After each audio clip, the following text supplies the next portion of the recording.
being a student trying to make your grades and that sort of thing, but you did all of this for people that you will never meet. And so to me, this is the greatest thing ever. I appreciate the fact that you all had multiple identities. You were a mama, you were a sorority woman, and frat man, and BYP.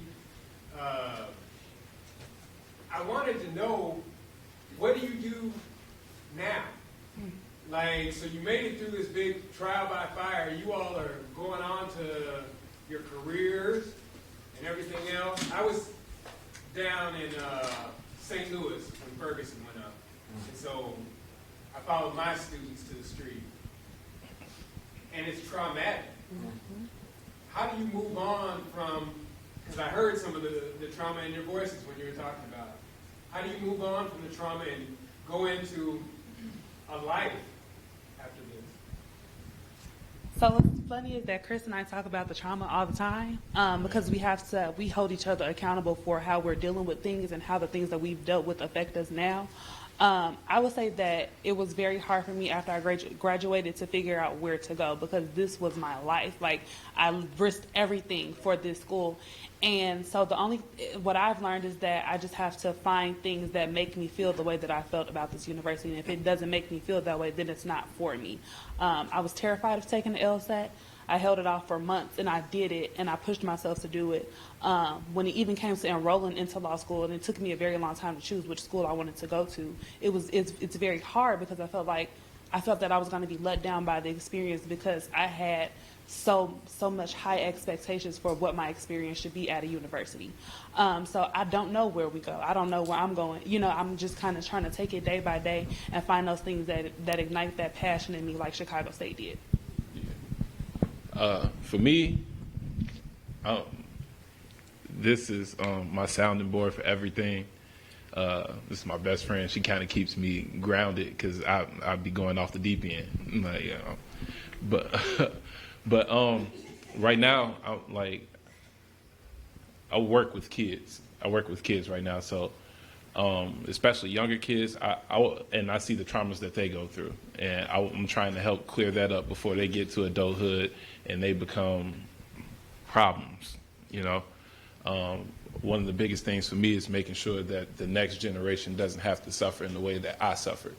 You know, and it's not easy, and kids are really wild and mildly disrespectful nowadays, but it definitely does something for my soul. Like, I have longer term ambitions that I'm still working out. I'm a big picture guy. The small details kind of come in day by day, but just kind of I'm really working now to kind of live my life to be the best version of myself every day. And it took me a long, long time to realize that. So that's what I'm working towards now. So I currently work for an organization called Injustice Watch, injusticewatch.org. We're a nonprofit journalism organization that tends to focus on criminal justice issues. But my personality, like it doesn't stop. And I think living in Chicago on the South Side and just being black in Chicago on the South Side and living in the city, like, the trauma don't stop. Like, it doesn't stop. Like, I live on 61st Street, and shootings go down there like all the time.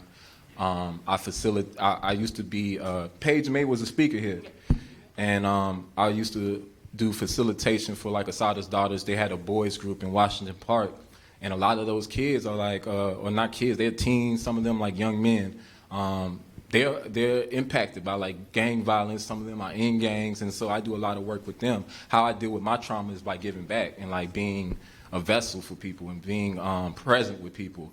I think what made me feel better about Save CSU and Budget or Else was the fact that I was resisting.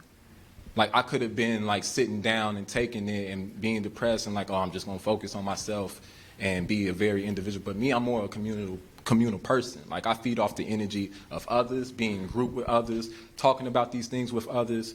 Yeah, that's it. Like, that's how I deal with my trauma. My trauma is like in work. So. One last question. Hi, good afternoon, everyone.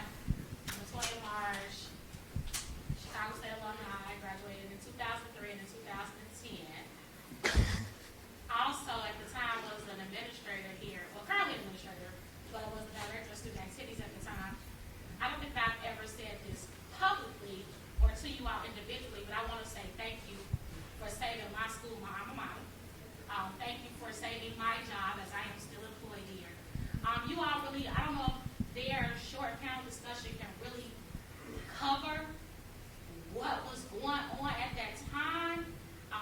As Charles said, it was thick. The tension was thick. And at that one time, that budget crisis, we all had one target, one enemy, which brought the entire school together, which was Rhonda. At the time, the government, we needed a budget. And there was so much trust and faith and pressure put on these young people. But the other side of the story that the hashtag doesn't still tell, they were still students. Let me be clear. They were still going to parties. They were still hanging out. They had girlfriends. They had boyfriends. And I don't know how at that young age they were still able to create a sense of balance. That at 22, I know that I would not have been able to create. And they did it. They did it with grace. They did it with style. I was so impressed by them. Because we spent holiday nights together. And I think one thing they didn't mention, I think it was kind of like the subcategory, is how the relationships were developed. You develop relationships by working with people. And that level of work has created what I think are some lifelong friendships and relationships, not only on the student level, on a level with us. I talked to Chris and Pierre. They've been in my house, you know, and that was because we all had one thing in common, and that was to see this jewel on the south side of Chicago receive what we, more than what we know that it is supposed to get.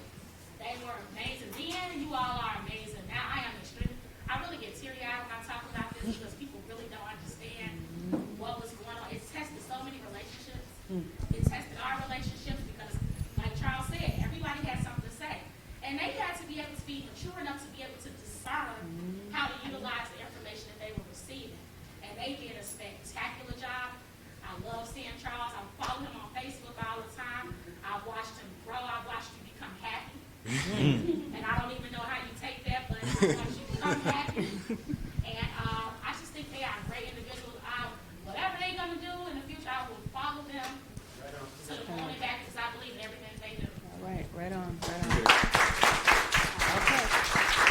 Thank you. We're going to take just a very brief break just to get the next panel on stage, but thank you. Thank you all for being here. We'll be right back with the next panel. All right.